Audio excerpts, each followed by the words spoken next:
So I want to talk about spin dynamics. Basically, how can we apply spin to an actual measurement?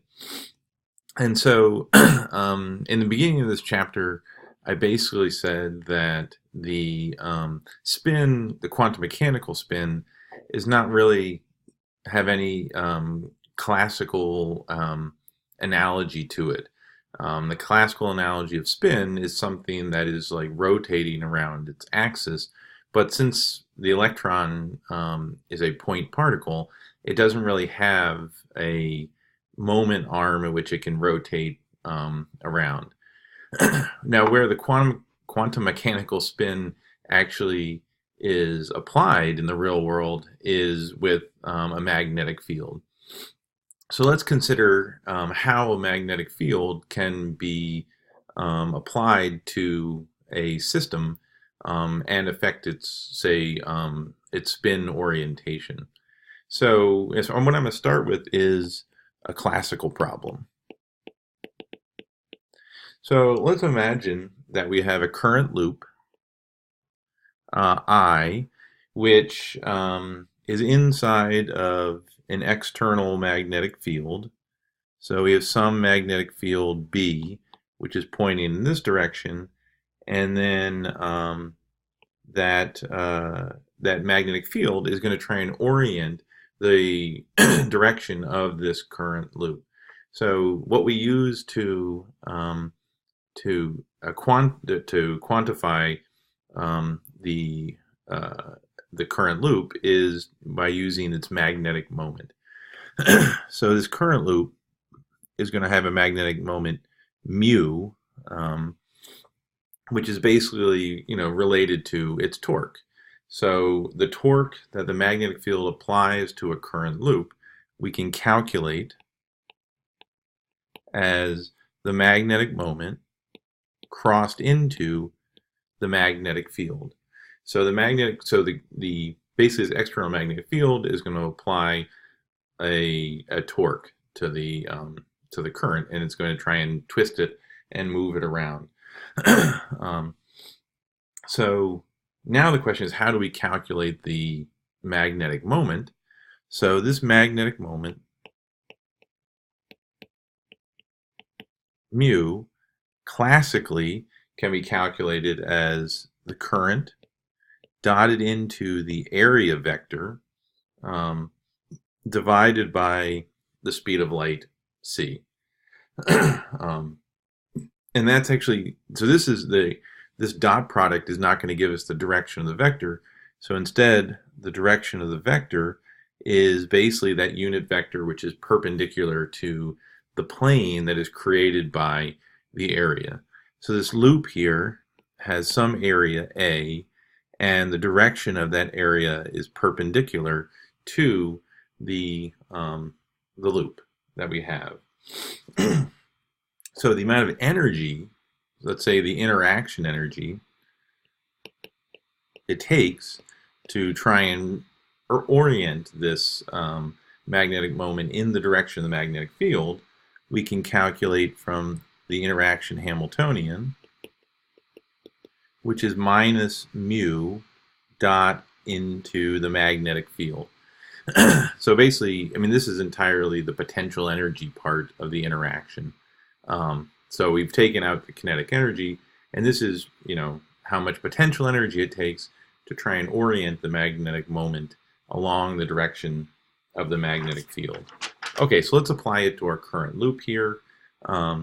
The current in a circular loop, we can calculate as the charge that's swirling around, the velocity, how fast it is moving in that loop, divided by the length of the loop, 2 pi r. So our loop here has some radius r to it. Okay.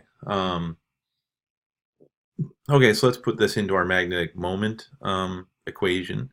So mu then is the current, qv over 2 pi r, times the area, pi r squared divided by the speed of light.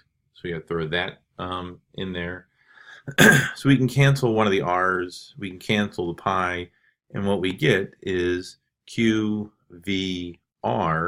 over 2c. Now let's kind of regroup this a little bit. Well, first, let's say if I multiply the numerator and denominator by the mass of the charge, the mass of the particle carrying the charge, I'd have qmvr over 2mc. And now I can group together the mvr, and that actually turns out to be the magnitude of the angular momentum. So angular momentum is r crossed into the linear momentum p, which in this case would be m r crossed into v, if we're considering this to be non-relativistic. And so the magnitude of this would be m v r. Okay, so now we can rewrite this. The magnetic moment as a vector is equal to q over 2mc times the angular momentum. So let's define a quantity called the gyromagnetic ratio,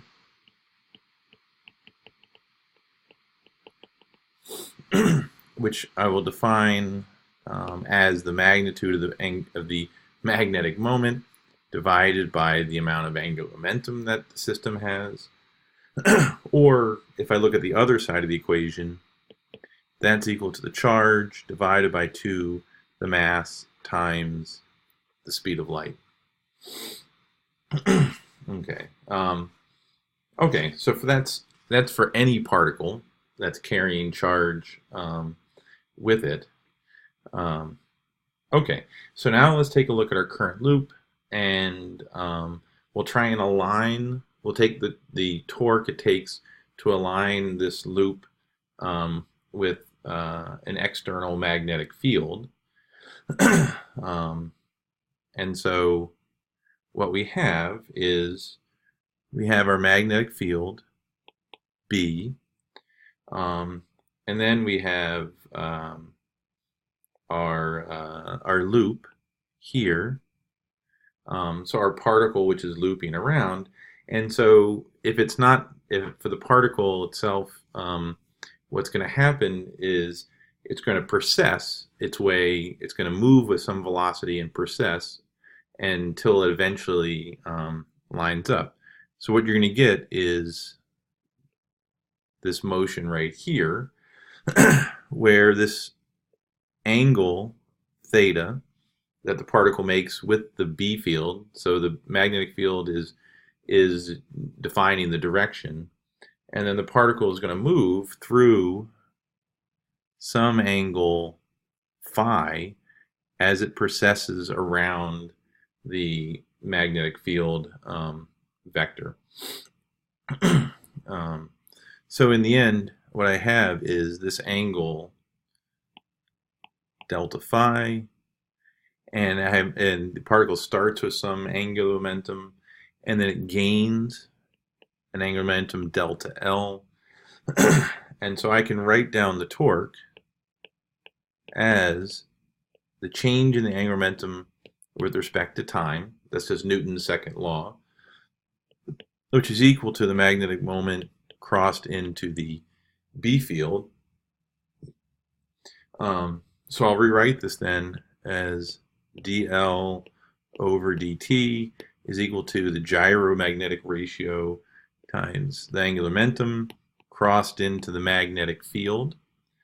And so now if I switch from a infinitesimal to a discrete time, so I'm basically going to take this dt and make it a delta t, and the dl is going to be a delta L to kind of fit with what I've drawn above.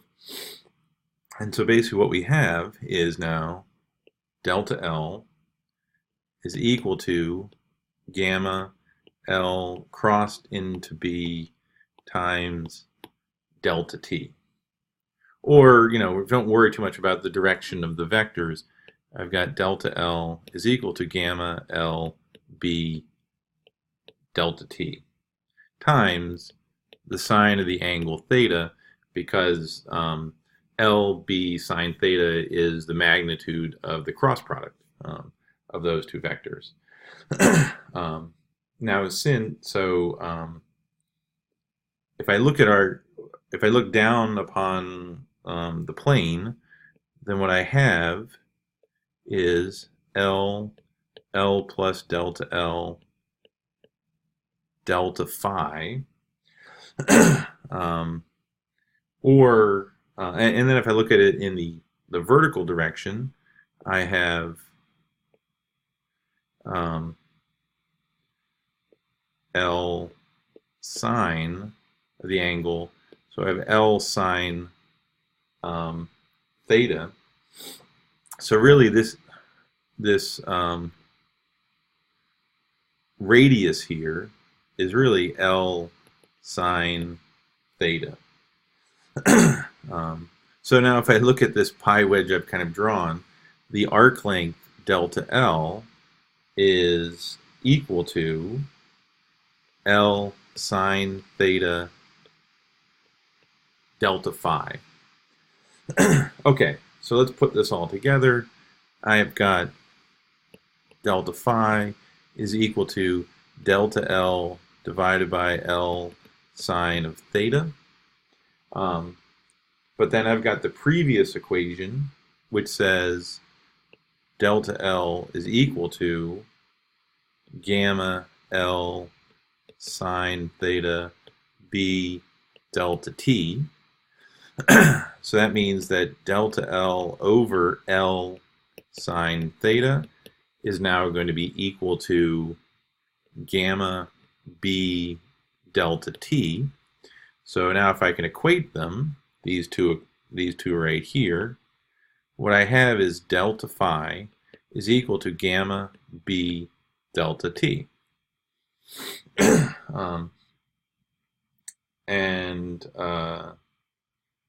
Let's see, and so I can rewrite this now as delta phi over delta t, which is equal to gamma times the magnetic field. So one thing, anyway, so this magnitude, this change in phi with a change in time is based on a change in angle with respect to time. So that's a velocity, but since the particle is moving in a circle, then it's an angular velocity, or I could write it as an angular frequency. And so this delta phi over delta t is equal to what I'm going to call omega naught, which is the precession frequency. So basically it's how fast this particle is going to rotate around the magnetic field, how fast it's going to precess. Let me get rid of that. So anyways, now we're left with a really simple equation that the precession frequency is equal to the gyromagnetic ratio times the magnetic field. Now I think the book may have a negative sign in here, so we could write this as minus gamma b, but that just depends on what direction the charge is flowing. Is it flowing clockwise or counterclockwise? So in the end, now we have something that is measurable. What we could do is we could take a charged particle, say an electron, put it in a magnetic field, and then have this electron precess around the magnetic field, and then you can measure the frequency of the radiation as the electron is now rotating around this magnetic field, and then you could measure basically the gyromagnetic ratio gamma.